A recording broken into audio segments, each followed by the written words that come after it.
শুরুতে মাথা গোঁজার ঠাঁই খুঁজতে গেলেও এখন গোটা ফিলিস্তিনকেই গিলে খাচ্ছে মধ্যপ্রাচ্যে উড়ে এসে জুড়ে বসা ইসরায়েল।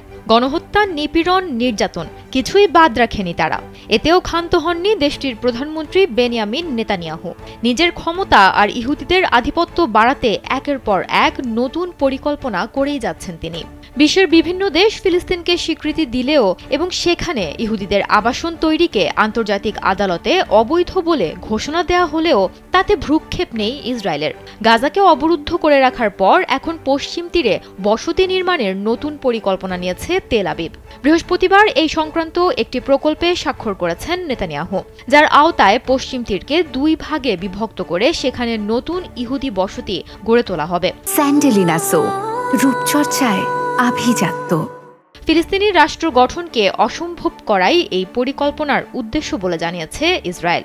ইস্ট ওয়ান বা E1 নামে এই প্রকল্পের আওতায় পশ্চিম তীরের প্রায় 12 কিলোমিটার ভূখণ্ড জুড়ে 3400টি নতুন বাড়ি নির্মাণ করবে ইহুদিরা।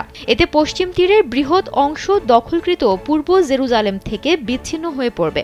ফলে ফিলিস্তিনিদের কোনো রাজধানী থাকবে না, অথচ পূর্ব জেরুজালেমকে নিজেদের রাজধানী মনে করে স্থানীয় আরবরা। ফিলিস্তিনি কর্তৃপক্ষের প্রেসিডেন্টের মুখপাত্র নাবিল আবু রুদেইনা এই পরিকল্পনার তীব্র নিন্দা জানিয়েছেন। তিনি বলেন, এ পদক্ষেপ শুধু ফিলিস্তিনদের অধিকারকেই অস্বীকার করে না, বরং এ অঞ্চলের শান্তি প্রক্রিয়ার সব সম্ভাবনাকেও শেষ করে দেয়।